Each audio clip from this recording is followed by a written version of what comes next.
I'm E.G. Marshall. You're just in time to join me for an adventure in suspense and terror. The most heart-stopping terror of all. Not the terror of the eccentric, the grotesque, or bizarre, but the chilling terror that slowly emerges when one discovers that all the standards, the laws, the customs that have so naturally governed our existence have suddenly been revoked or repealed and no longer apply. Gone are the familiar, the everyday usages which regulated life in a comfortable, predictable flow. And you are suddenly confronted with a living nightmare of chaos and anarchy. Our mystery drama, To Kill with Confidence, was written especially for the Mystery Theater by Sam Dan and stars Marion Seldes.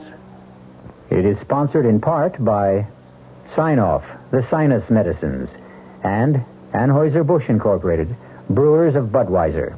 I'll be back shortly with Act One. I want that sinus medicine. Headache tablets? No, sinus medicine. Sinus tablets. Helps the headache and the pressure. Oh, you mean sign-off. Exactly. Headache pain is one thing. A sinus headache is something else. Sometimes your whole face can seem to throb with pain. You want relief. Take Sign-Off tablets. Sineoff. The sinus medicine that gives you a full dose of pure aspirin plus a sinus drainer. Sign-Off. The sinus medicine that helps relieve sinus pain while you drain. And Sign-Off doesn't stop there. Have you tried Sign-Off Sinus Spray, the fastest known form of sinus congestion relief? It works in seconds. That's Sign-Off Sinus Spray. When sinus flares up, use Sign-Off tablets and spray, only as directed. Sineoff. Sign-Off. Exactly. Sign-Off, the sinus medicines in the bright red box.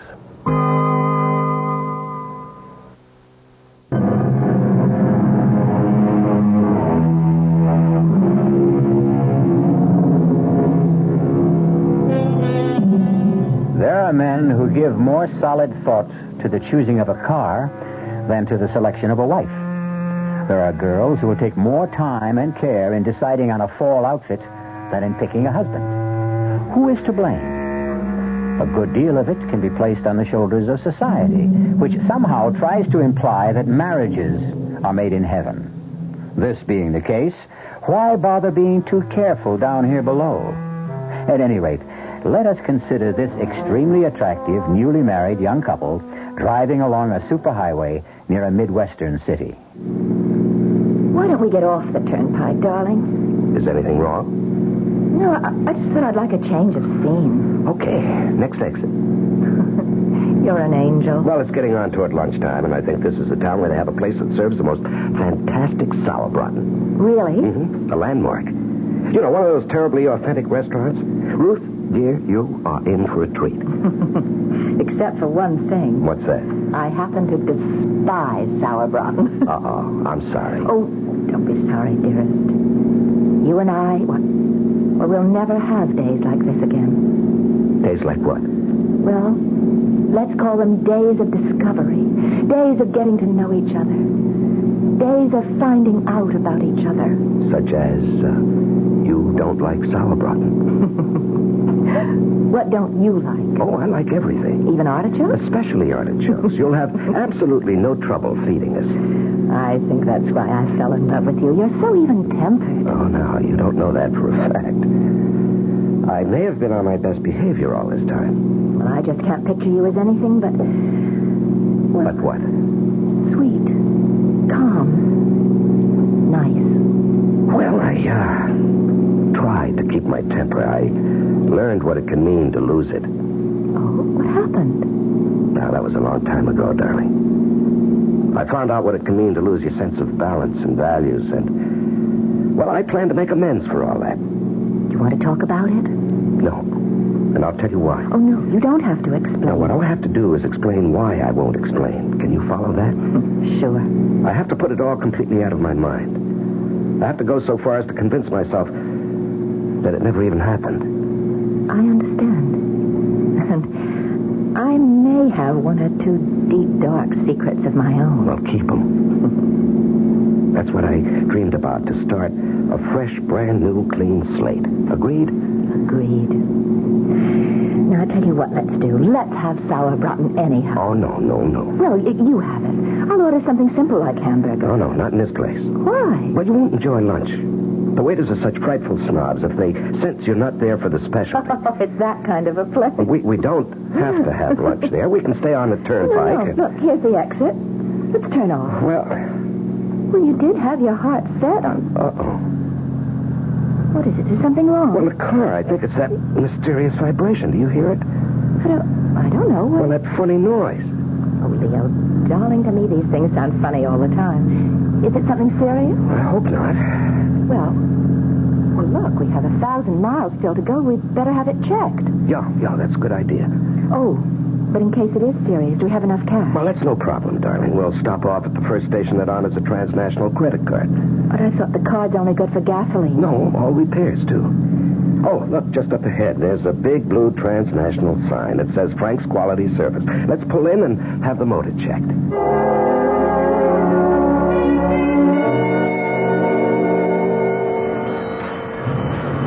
Well, are we in for some major surgery? It's a rocker arm. So what does that mean? Well, it means more labor than anything else, and he's short-handed. In other words? In other words, it'll take some time, darling. Well, does that fit in with our plans? We did intend to have some lunch. We could do that, darling, except, What is it? Well, you remember I told you what happened to me last time I needed emergency repairs? Well, that decided me. When you're having work done in a strange town, a place you don't know, you really should stick around, keep an eye on it. That's right, of course. Well, I know it'll be a bore for you. Well, I could shop. Could you?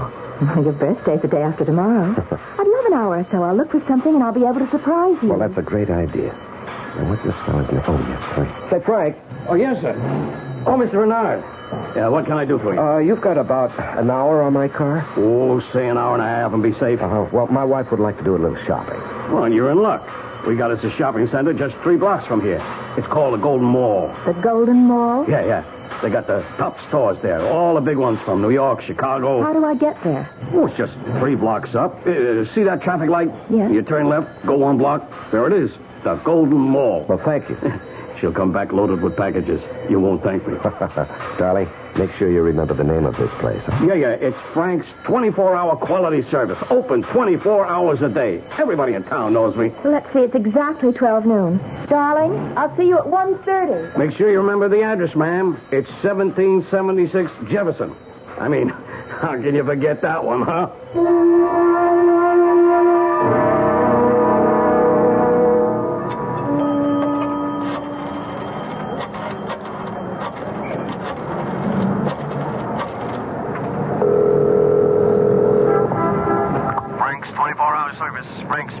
Oh, is Mr. Renard there? He should be having his car fixed. Mr. Renard? Yeah. Oh, yeah, sure thing. Hold on, huh? Mr. Renard! Hello? Leo, darling. Oh, for a moment, What is it, darling? Nothing, dear. Nothing at all. Must have been something. Well, yes. I just couldn't imagine who'd be calling me here. Is everything okay? No. Well, darling, what's wrong? I miss you, that's all. You realize we've been separated for almost 45 minutes? Oh. You miss me? Terribly. All right. I just called you up to keep the record clear. Will he be finished on schedule? Mm-hmm. Looks that way. About another half to 3/4 of an hour. All right, I'll be there 1:30 on the dot. I don't like these long separations. Neither do I. Goodbye, darling. Bye.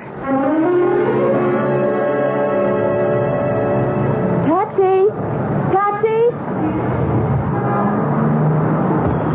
Where to, ma'am? 1776 Jefferson Boulevard. Okay. Heavy day in the stores, ma'am? Oh, no, I just bought a little present for my husband's birthday. Excuse me. Hey, let me call into the dispatcher. 37, headed south to Jefferson, 1700 block. 17... Just a minute. Why are we stopping? Where did you say you wanted to go on Jefferson Boulevard? 1776. That's a number you can't forget. Well, maybe you can't forget it, but you sure can get it mixed up. You don't want to go to 1776. Why? Because there ain't nothing on that 1700 block worth going to. Well, I distinctly remember Look, it. ma'am, I know this town. Well, give me a street, any street, I'll run it down. On 1700 block of Jefferson, you got the old foundry. It's been deserted these past 18 years. And Frank's 24-hour quality service station. No more, you don't. How can you say that? Well, I can say that because Frank's been dead, let's see, it's 3 years now. Well, the sign says... Nobody ever bothered taking the sign down. It's too much trouble. That part of town, you can write it off. Well, I spoke to Frank this morning. No, lady, you didn't speak to Frank. Believe me, nobody's spoken to Frank in 3 years. Well, maybe St. Peter. Although I don't think Frank would have caught up there. My husband is having his car fixed at Frank's right now. Yeah? So would you please take me to 1776 Jefferson Boulevard? But, ma'am... Now, shall I call a policeman or shall I hail another cab?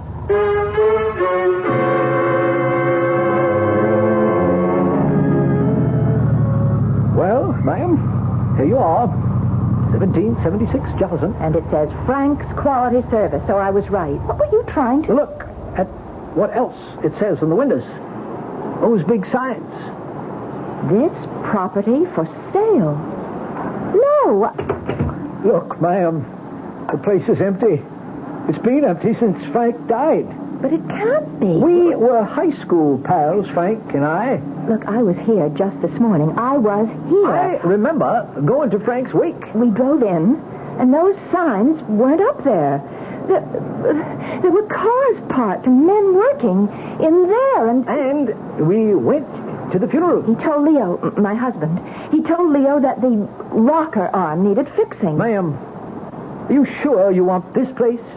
My husband. I left my husband here. No, ma'am, I'm afraid you didn't leave anything or anybody. Leo is in there, in that garage. Where are you going? Can't you see it's locked? It's been locked for 3 years. There's nobody in there. I'm telling you, there's nobody in there. What happened to my husband? What did they do to my Now, husband? calm down, ma'am. Think. Are you sure this is the same? I'm sure. I know. Don't you try to talk me out of it. I know. I was here exactly 1.5 hours ago. I was here.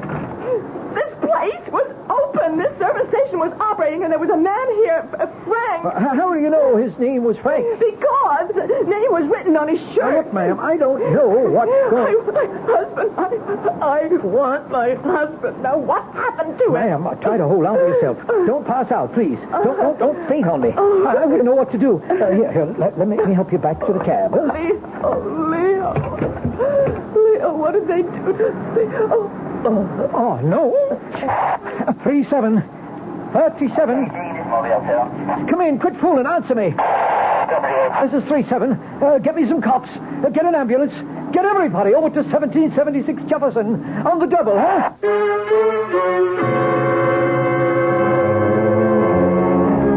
Well, how do you figure it? Frank's 24-hour quality service. Now you see it, now you don't. Nightmare? Illusion? Reality? Which are we dealing with? Could it be a mixture of all three? I'll return with some answers, but also with some more questions when I return in just a few moments with Act 2. Buick introduces a new concept for you to consider in light of all the concern about miles per gallon. Range. Range is what you get when you multiply the mileage your car gets per gallon by the number of gallons your car's gas tank holds. Range is one of the things that help make Buick Apollo such a special small car. It comes from coupling the Apollo's economical 6-cylinder engine with a standard 21-gallon gas tank. It holds a lot, but it doesn't use a lot. Look into the Apollo. It's the Buick of small cars. Hello, this is Goldilocks. It seems like only yesterday that I was a little girl tasting porridge. You know, this one's too hot. This one's too cold. And now I conduct taste tests on diet drinks. And there's one I must tell you about. Sugar-free Diet 7-Up. It has a fresh, natural, delicious taste. It drives my taste-o-meter crazy. Sugar-free Diet 7-Up. This one's just right. Hey, Mom, what's for dinner? Hey, Mom, what you got? Don't miss ShopRite's big Dairy Deli Value Jubilee. Some of the great values include ShopRite butter, 1-pound brick, 69 cents. Tropicana orange juice, half-gallon carton, 59 cents. Oscar Mayer bacon, 99 cents a pound, and much more. Big values in the meat case, too. ShopRite Grade A whole frying chickens, just 35 cents a pound. Split or cut up fryers, 39 cents a pound. Roasting chickens up to 4 pounds, 39 cents a pound. Get a lot more for a little less this week at your ShopRite. She loves the family. She wants the best. She does all that she can do. She lets ShopRite do the rest. Hey, Ma, what's for dinner? ShopRite has the answer.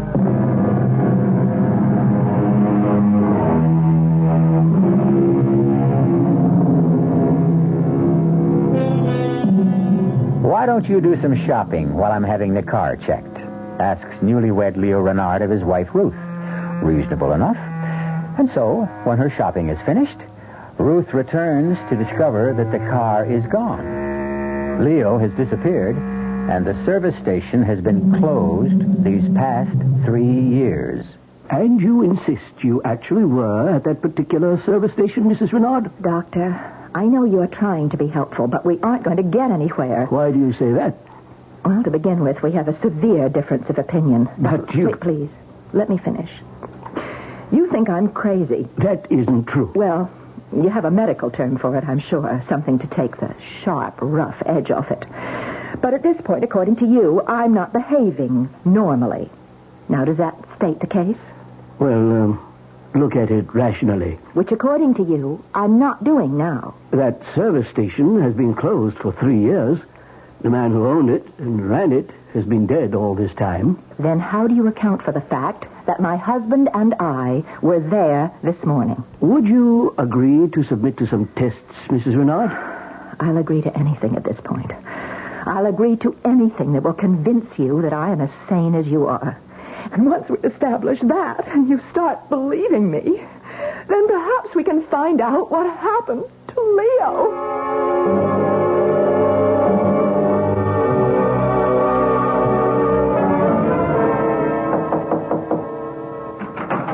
Yes? May I come in?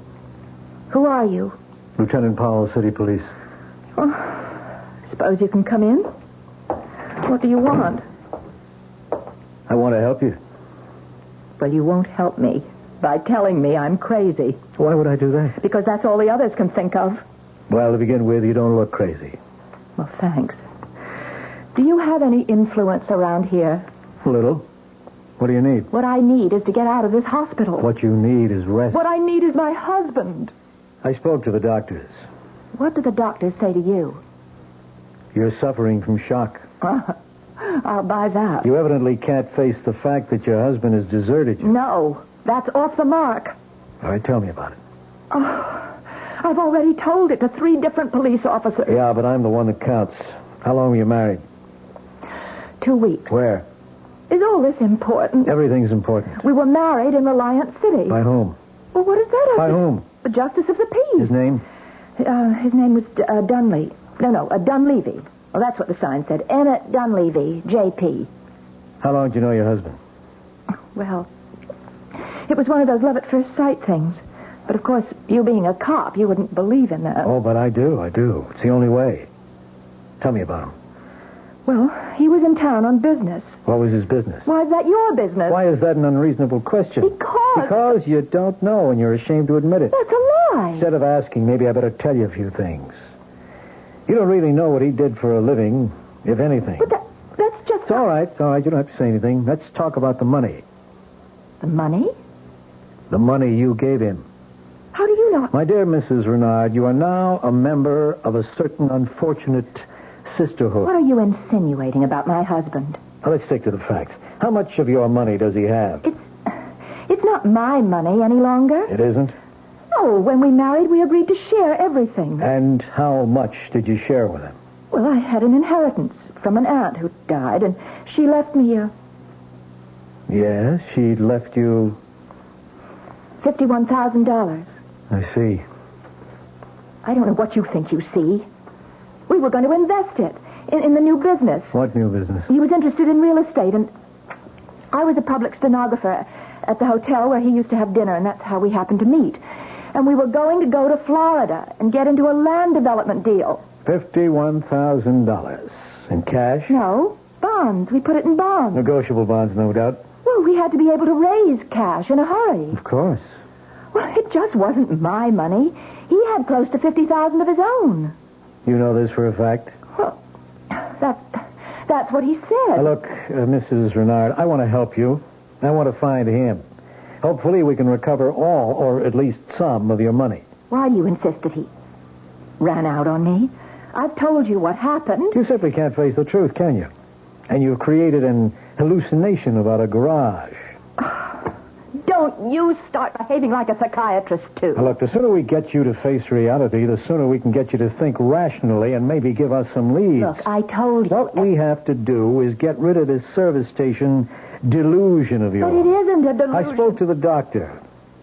Lying around here in bed isn't doing you any good. I asked him if I could get you to work with me. Now, you can't remain here indefinitely. You're going to have to start some kind of new life for yourself. Are you saying that Leo is... I'm saying, one way or another, Leo is gone. No. Right now, I'll go talk to your doctor. Pick you up in about an hour. Is that all right? Wait. I want to thank you. Yes, well, maybe now you're beginning to face reality. Maybe. Maybe what? Oh, I don't know. I'm so... Sure. It's a bad spot to be in. You're really very kind.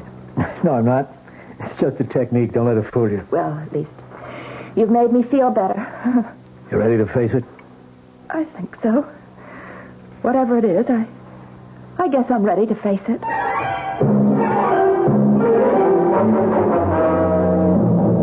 You wanted to see what Mrs. Renard was carrying when she was brought here, Lieutenant? It's important, Doctor. Well, we're about to give her things back since we're releasing her. Just her clothes. That's not important. Her handbag. And this package. It's from Milady's. Well, that's the most exclusive women's shop this side of New York. I suppose she believed in treating herself right. Why not? It was her money. Anything in the handbag? Oh, the usual odds and ends. Papers? We couldn't find any. Driver's license? Nothing. No credit cards. No identification. Oh, now that doesn't sound right. Well, she said she was going off just briefly to shop, and she didn't want to be loaded down with a big handbag. So she just took her small purse with some money and makeup, left everything else in the car. There is this snapshot. Must be Leo. He'd have to be Leo. You know something? He looks familiar. He looks familiar because you've convinced yourself he's a confidence man. That's right, he has to be. A smooth, experienced operator, too, which means he's been around, which means he may have done time, which means there's a make on him. His photo's been passed around throughout the country, and I would have seen it, and so maybe I'm remembering it subconsciously. All you cops are getting into psychiatry these days. Is that good or bad? Listen, let me borrow this snapshot. I'll have the boys run it down.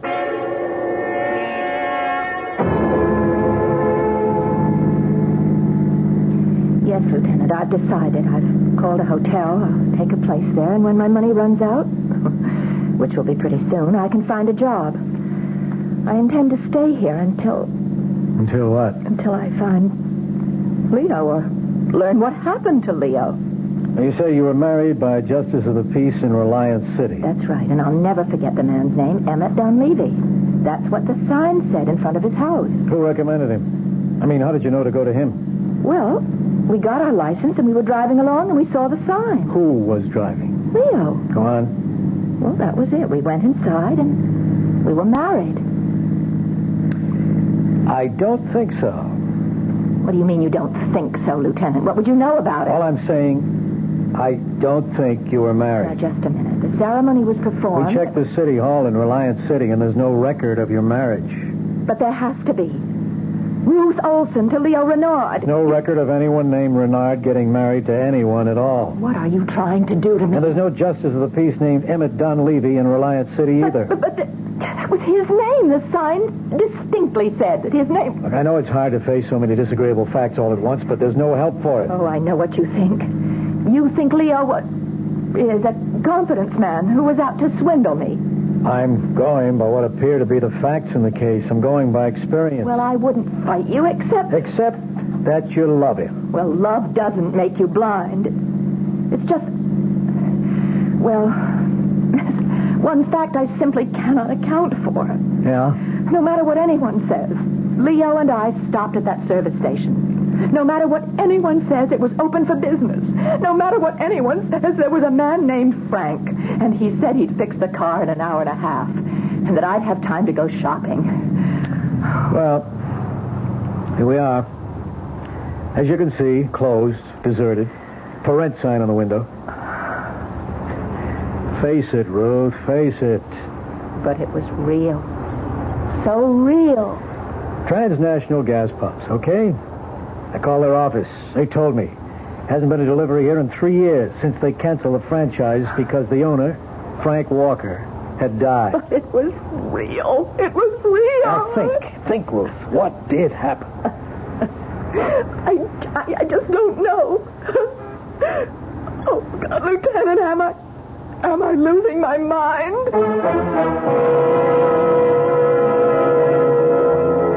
But the service station was there. A man named Frank was there. We heard him speak. Or did we?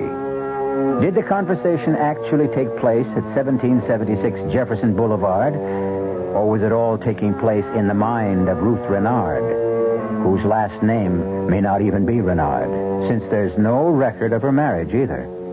I'll be back shortly with Act 3.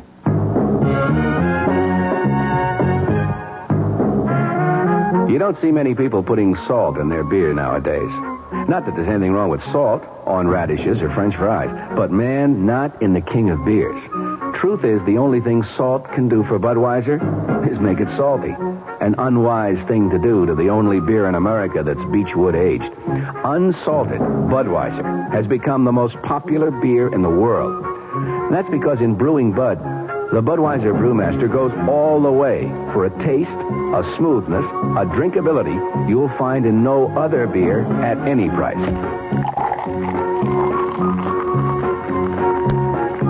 And something else you can take without a grain of salt. The fact that when you say Budweiser, you've said it all. Anheuser-Busch, St. Louis.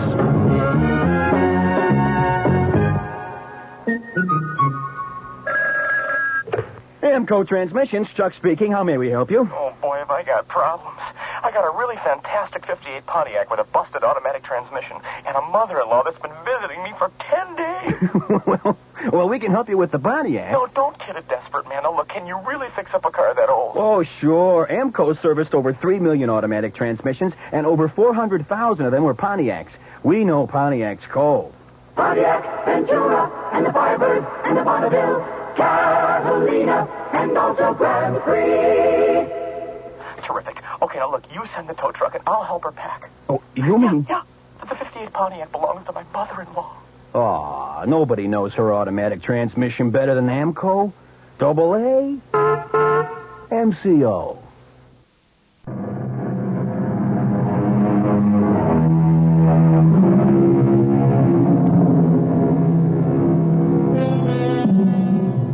She still insists she left her car there to be fixed under the watchful eye of her husband. The authorities insist that Leo ran out on her, or perhaps there never was a Leo, and she creates this fiction because she cannot accept reality. Well, what is reality? Well, come on. Let's take a look at the place. As you can see, Ruth, deserted. But as you can see, Lieutenant, it's spick and span. How clean this place looks. Does this have the appearance of a shop that's been closed for 3 years? Well, where's all the litter that would collect?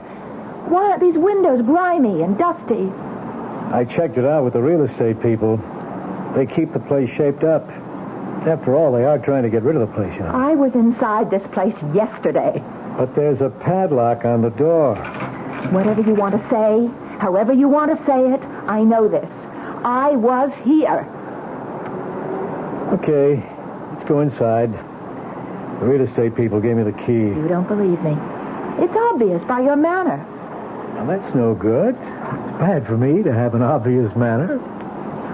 Sorry. I know you're trying to be nice. Well, I'm only trying to find some answers. Come on in. Well, does it look familiar? This only makes me more certain. I was here. I stood right here at this counter when Leo came out of the shop, which is right through that door, with Frank. Yeah? And told me what had to be done with the car. What you're saying is this visit only reinforces your conviction that you were here. Absolutely. Well, let's stay with that for a little while anyhow. How long were you gone? Exactly an hour and a half. I've already told. Yeah, I know. Are you sure? Positive. And what did you do? But I already... All right, never mind. I went to this Golden Mall. Yes, and? And I shopped. Buy anything? Well, I wasn't in too much of a mood for shopping. I missed Leo, and I was hungry. So I ran into a shop and I picked up a nightgown. That took an hour and a half? No, I wandered around. I looked in windows, had a cup of coffee, and I even called Leo. I was away from him for 3/4 of an hour, and I missed him so much I just had to call him. You called Leo here? Yes, here. Here. I don't see a phone here. Well, there must be. I phoned him. I spoke with him. How can you... Well, where's the phone? I don't know. Maybe it's in the office. The office? Well, maybe the man, Frank, has a private office, and that's where his phone is. Well, let's look around. Yeah, you're right. It's got a little cubbyhole here with a desk. Sure enough, a phone. Well, finally, have I said something you can believe? The phone's dead. No dial tone. I guess it isn't connected. I spoke on that phone to Leo. And the man, Frank, he answered it. Sure. Oh, your tone of voice. Oh, please, I don't mean anything. You can't help it. You want to be nice to me, but you think I'm crazy. No, I'm trying to go along with it. With what? With everything you say. What we need right now, more than anything else, is a break. Who knows? Maybe we'll get one.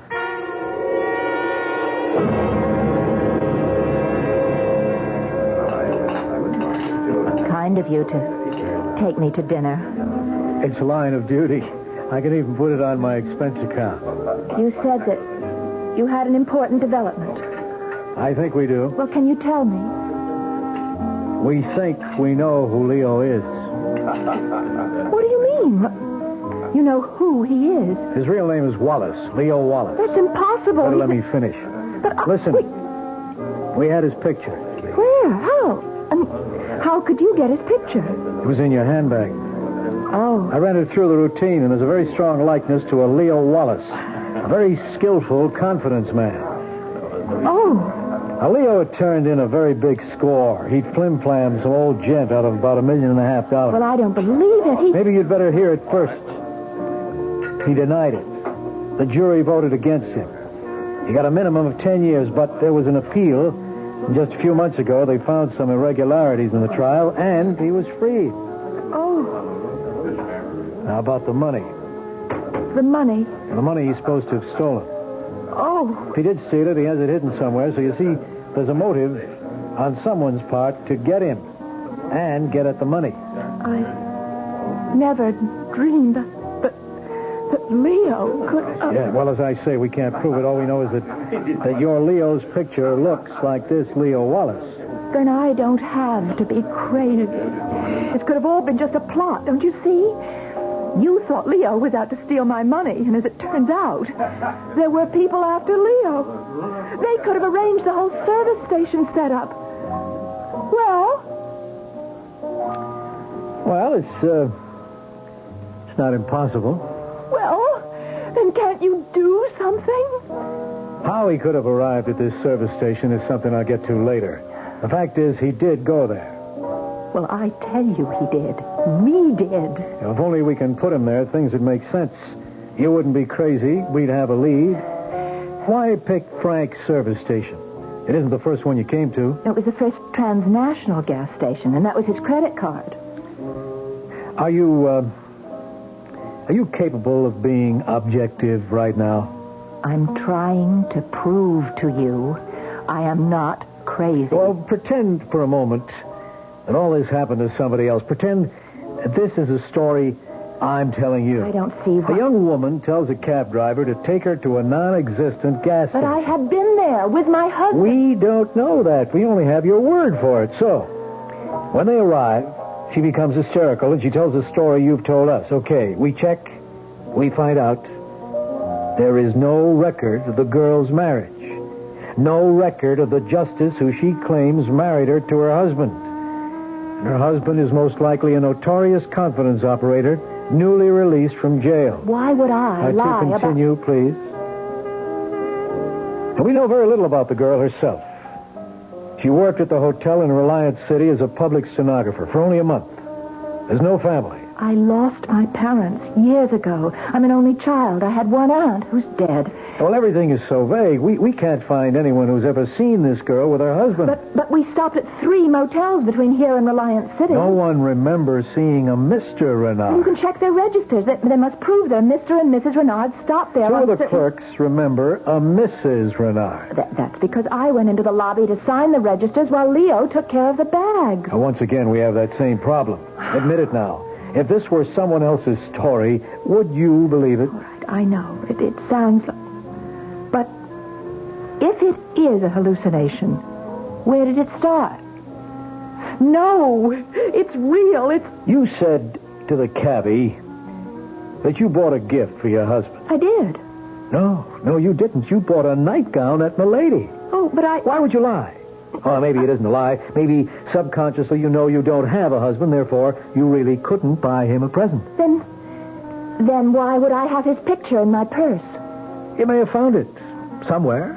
Maybe without knowing it, you fell in love with his picture and... Why is it all so real? I keep tripping you up all the time. Your story has so many holes. For instance, why do you say you called from the mall when that phone has been disconnected for 3 years? But I did call. You have to believe me. Well, that means I have to believe your whole story, all of it. All of it is true. Yeah, and yet I can't check any of it. Wait a minute. There's one part I can check. And if you're telling me the truth about that one little part, then the whole story could make sense. What is that part? No, I don't want to get your hopes up. I'll see you at the hotel. Oh, but I'd like to know. Well, there isn't very much I can do about it till the morning anyhow.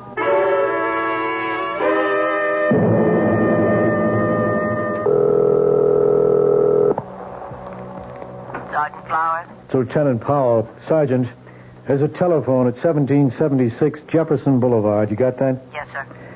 It should have been disconnected for about 3 years.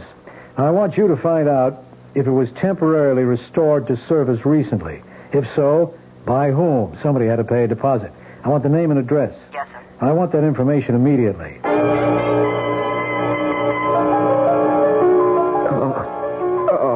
Okay, Leo, take a little drink. That's good. It'll make you feel better. There you are. Now, you gonna be sensible? You can drop dead. Leo, as long as you're willing to catch, I can pitch. Be reasonable. I don't want all the money. I don't care if you kill me. It can come to that. Now, look, the old guy's dead. You can't give it back to him anymore. He has a family. And every one of them a millionaire. Leo, why should the rich always get richer? I seen crooks like you go soft. Start to worry about right and wrong. Believe me, it don't last. It wears off. I'm only trying to save you from yourself. You punk, I should have recognized you at that gas station. Hey, wasn't it a great wig and a mustache? I look good in it, huh? Leo, back in the jailhouse, I protected you against all those dudes who wanted to shake the secret out of you. I saved your life. You promised me my peace. I'm entitled. I'm entitled. I'll kill you. You punk. You're at the end of the line. You blew it. You blew it. You'll kill me for nothing, and this time they'll send you up for life. Never. You think I'm not going to kill you if you don't lead us to the door? That's wrong. I'll kill you. Go ahead, punk. Go ahead. Please, Leo, don't make me do it. Hit him one more time, punk, and I'll blow your head off. Hey, what? Keep your hands up high where I can see him. That's good. Bill, Eddie, hustle this one down to headquarters. You sucker. We could have been rich. We could have been rich. What do you get out of it this way? So, you're Leo. You all right? Yeah. Takes more than a punk like him. Let me get you untied. I guess she was telling the truth all this time, huh? Can you stand? Yeah, okay. You're quite a guy, Leo. I have to go to headquarters to book him. I'll need you, too. Sure. I know you want to see Ruth. Why don't I drop you off at her hotel? You'll want to be alone for a while. Yeah, thanks. You can both come down later. There's no hurry.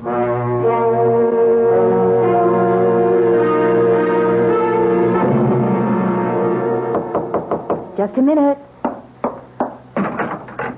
Leo. Oh, Leo, darling. Hello, Ruth. Leo, how did you... What made you... No, I don't want to talk. I just want to hold you. Leo. Oof, Leo, are you... Crazy? No. Oh. But I would be if I couldn't figure it out. Figure what out? That gas station, that was all a setup. Leo. How did they know I would stop right there, huh? What? How could they be sure? Somebody had to loosen the gasket just enough to make that noise. Somebody had to say, let's get off the highway at that particular exit. Somebody had to practically lead me by the hand right into the setup. Leo, why would I... $1.5 million. That's a big enough. Leo, I love you. Oh, sure. How can you even think And that it's the right way to do it, too. I disappear. You become the poor, distraught, deserted wife. The mobsters figure you've been double-crossed, too. The heat's off you forever. Leo, how can I convince you? What can I say? It's a great plan, baby. Even the phone call, that little cubbyhole office. The only place in the station that isn't open to view from the street. The only place where it's safe to jump me. That's why you installed the phone. Get me out of sight, distract me. Leo, please. But the punk blew it. He gave his right name to the phone company, his correct address. So they were able to check him out. The punk wanted to save a $30 deposit. For $30. He blew his shot at $1.5 million. Leo, I swear he always to was you. a punk. And now for you, baby. Leo. Why are you looking at me like that? I think I'm going to kill you. Leo, it's all in your mind. Oh, sure. Oh, I swear I had nothing to do with it. I love you. I love you. Let me prove it. Wait, here. Look, that's my purse on the night table. See? In the purse is a .22 caliber revolver. You look inside it. All right. You'll find it. Now, if you really think I'm guilty, go ahead and kill me. We'll shoot. Kill me. What are you waiting for? You see, you can't do it. You love me. You can't do it. You love Leo, me. don't be crazy. Lieutenant Powell, Leo's going crazy. Just stay where you are, pal. Just stay there. Leo, what are you going to do? Are you out of your mind? I let you come up here alone so you could figure it out for yourself. Yeah, I understand, and I have to kill her. Lieutenant, you can't just stand there. There's nothing he or anyone else can do, Ruth, except... Hey, Paul, if she goes to jail, what can she get? At least 10. 10, huh? In 10 years, that beauty, that terrible, overpowering beauty of hers that blinds you, that beauty will be gone. She'll be old, worn and bitter, as good as dead, with almost half a lifetime still in front of her. Leo, give me a chance. If I kill her now, it's too easy. Leo. That will be over in a second. Take her, Lieutenant, take her. We'll kill her the right way, legally. Just... Leo, I love you. I love you too, Ruth. I love you more than anything in this whole wide world. But I'll get over it. You'll never get over me. Oh, I'll get over you, baby. And if I can't, if I don't, if I still love you 10 years from now, I'll be waiting for you. Outside the prison gate.